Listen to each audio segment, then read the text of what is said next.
عليكم.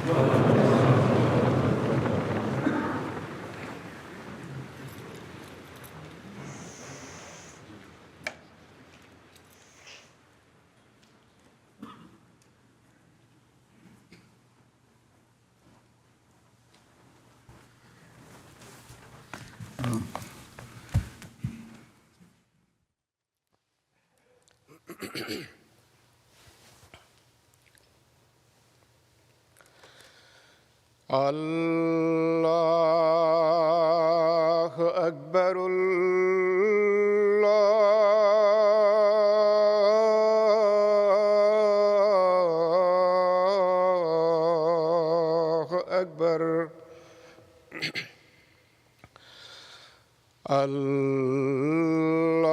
الله أكبر.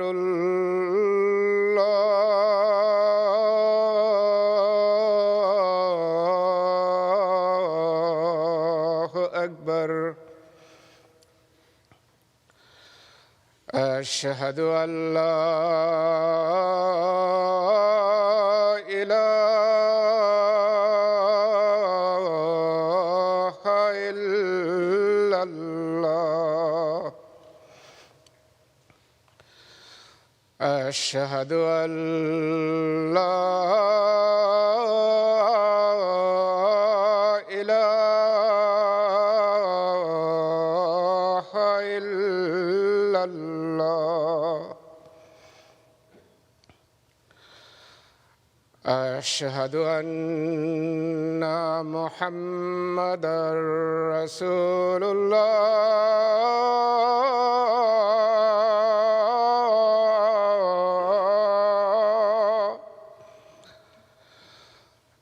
أشهد أن محمدًا رسول الله. حي على الصلاة.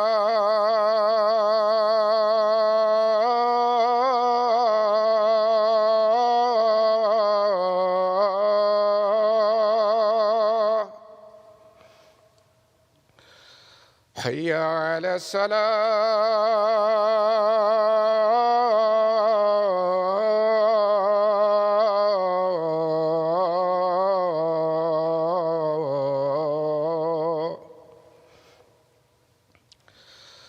حي على الفلاح.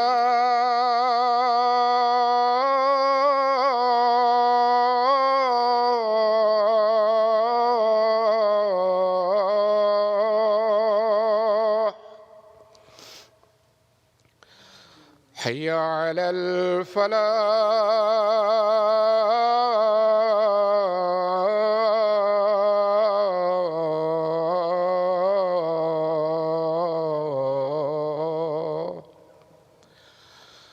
الله أكبر.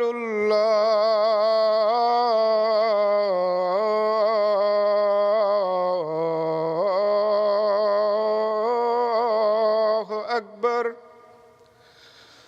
لا إله إلا الله.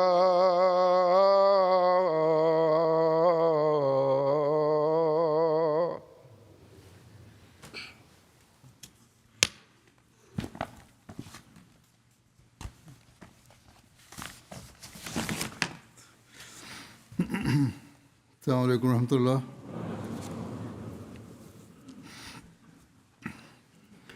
أشهد أن لا إله إلا الله وحده لا شريك له وأشهد أن محمدًا عبده ورسوله. أما بعد فأعوذ بالله من الشيطان الرجيم. بسم الله الرحمن الرحيم. الحمد لله رب العالمين. الرحمن الرحيم. مالك يوم الدين.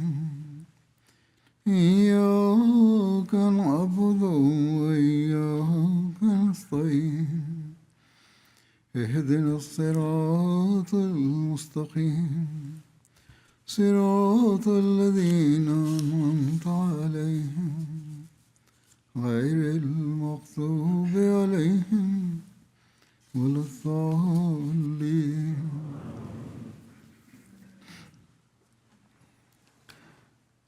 अपने आका की इत्तिबा में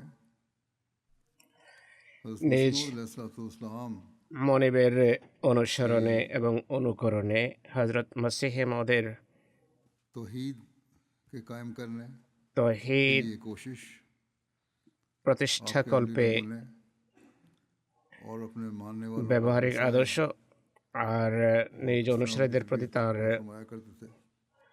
উপদেশ মালা এবং তিনি কিভাবে অনুসারীদের তরবিয়ত করতেন সে সম্পর্কিত কিছু ঘটনা আমি উপস্থাপন করব। হযরত মুসলিহ মওদ फरमाया करते রাদিয়াল্লাহু আনহু বলেন, হযরত মসিহ মওদ আলাইহিস সালাম বলতেন, किसी शख्स का बेटा मर गया और उसका কারো ছেলে মারা গিয়েছিল, तज़ियत के लिए उसके पास गया তার এক বন্ধু সমবেদনা জানানোর জন্য তার কাছে और उससे कहने लगा कि खुदा গেলে সে চিৎকার করে কেঁদে ওঠে এবং অভিযোগের সুরে বলে যে খোদা আমার প্রতি বড় অবিচার করেছেন। ভাবটা এমন যেন আল্লাহ তাআলা তার কোনো অধিকার ছিনিয়ে নিয়েছেন। মসিহ মওদ আলাইহিস সালাম এই কথাটি মসিহ মওদের এই কথাটি বর্ণনা করতে গিয়ে খলিফা সানি বলছেন, ভেবে দেখা উচিত যে এমন কি অধিকার আছে যা বান্দার আল্লাহ তাআলার কাছে প্রাপ্য। मुझे तो हमेशा ताज्जुब आता है कि वो लोग আমার তো সবসময় এটি আশ্চর্যজনক বলে মনে হয় যে সেসব লোক যারা নিজেদের নামাজ, রোজা, যাকাত, হাজ वो तो এবং তাকওয়া পবিত্রতা নিয়ে গর্ব করে, তারা তো কোনো কষ্টের সময় চিৎকার করে ওঠে যে আল্লাহ তাআলা আমাদের প্রতি অন্যায় করেছেন। लेकिन हिंदुस्तान का वो शराबी शायर কিন্তু जो दीन से ভারতের बिल्कुल সেই एक सच्चाई की মদ্যপায়ী घड़ी के बावजूद বা মদ্য কবি যে ধর্ম থেকে সম্পূর্ণ দূরে ছিল, মদে আসক্ত হওয়া সত্ত্বেও होता है। সত্য সচেতনতার এক মুহূর্তে আল্লাহ তাআলার ইলহাম তার হৃদয়ে অবতীর্ণ হয় हक तो এবং সে বলে, জান দি হুই উসি কি থি, হক তো ইয়ে হ্যায় कि হক আদা না হুয়া। हर वक्त यही ख्याल रखना चाहिए তাই মানুষের সবসময় এদিকে লক্ষ্য রাখা উচিত जो औलाद যে যেসব নেয়ামত ও যেসব সন্তান সন্ততি আমরা লাভ করেছি से मिली है। তা একান্ত আল্লাহ তাআলার और ये কৃপাতেই बात লাভ করেছি। আর এই বিষয়টির चीज इस बात का तकाजा करती है कि हम हमेशा দাবি হলো अल्लाह ताला के आगे झुके আমাদের সর্বদা আল্লাহ তাআলার সম্মুখে বিনত থাকা, अपने हर कौल নিজেদের करें প্রতিটি কথা ও কাজের মাধ্যমে তার তৌহিদের हमें पैदा ना हो। প্রকাশ ঘটানো, আমাদের মাঝে যেন শিরকের লেশ মাত্রও না থাকে। আমরা যেন কখনো এটি মনে না করি যে আল্লাহ তাআলার ওপর আমাদের কোনো অধিকার রয়েছে। সামান্য ইবাদত করার মাধ্যমে কোনো অধিকার প্রতিষ্ঠিত হয় না, বরং আমরা নিজেদের কল্যাণার্থেই তা করে থাকি। पैदा किया যে কবির কথা তিনি উল্লেখ করেছেন সে তো এটাই বলেছে যে জীবন আল্লাহ তাআলারই দেয়া, এই পৃথিবীতে তিনি আমাদের সৃষ্টি করেছেন ये वो हम अदा नहीं कर सके। আর এই পৃথিবীতে আমরা এসেছি, কিন্তু তার কৃতজ্ঞতার যে দায়িত্ব আমাদের পালন করা উচিত তা পালন করার সাধ্য আমাদের নেই বা সামর্থ্য নেই। अपने एक बेटे की वफात पर रद्द-ए-अमल একইভাবে হযরত মুসলিম মওদ রাদিয়াল্লাহু তাআলা আনহু হযরত মসিহ মওদ ইসলামের নিজের এক পুত্রের ইন্তেকালে তার প্রতিক্রিয়ার ঘটনা বর্ণনা করেছেন। उनसे आपको बड़ी मोहब्बत थी और उसकी তিনি बीमारी বলেন, में মুবারক आपने আহমদ तीमारदारी की। মসিহ মওদের ছোট ছেলে ছিলেন। মুবারক আহমদের প্রতি তার সুগভীর ভালোবাসা ছিল। তার অসুস্থতার সময় তিনি অনেক हो गया সেবা যত্ন করেছেন। এর ফলে হযরত খলিফা আউয়াল इस्लाम को बड़ा রাদিয়াল্লাহু আনহুর ধারণা ছিল যে যদি মুবারক আহমদ মারা যায় তবে মসিহ ইসলাম খুবই আঘাত পাবেন। देख रहे थे। জীবনের অন্তিম মুহূর্তে হযরত মৌলভী সাহেব তার নারী দেখছিলেন, তখন মসিহ মওদকে তিনি বলেন যে কস্তুরী নিয়ে আসুন। তার নারী যেহেতু कि इसकी वफात বন্ধ से হয়ে मुस्लिम আসছিল, इस्लाम को बहुत सदमा होगा এই চিন্তায় যে তার মৃত্যুতে মসিহ মওদের অনেক কষ্ট হবে, कि आप তার উপর এত গভীর প্রভাব পড়ে যে তিনি দাঁড়ানো অবস্থা থেকেই মাটিতে পড়ে যান। होने से हज़रत मुस्लिम को कितना सदमा होगा। मगर जब हज़रत मुस्लिम अलैहि इस्लाम को मालूम हुआ কিন্তু হযরত মসিহ মওদ আলাইহিস সালাম যখন জানতে পারেন যে মুবারক আহমদ মারা গেছে, सब्र के साथ তিনি সঙ্গে সঙ্গে অত্যন্ত ধৈর্যের সাথে বন্ধুদের কাছে পত্র লেখা मगर আরম্ভ করেন যে মুবারক আহমদ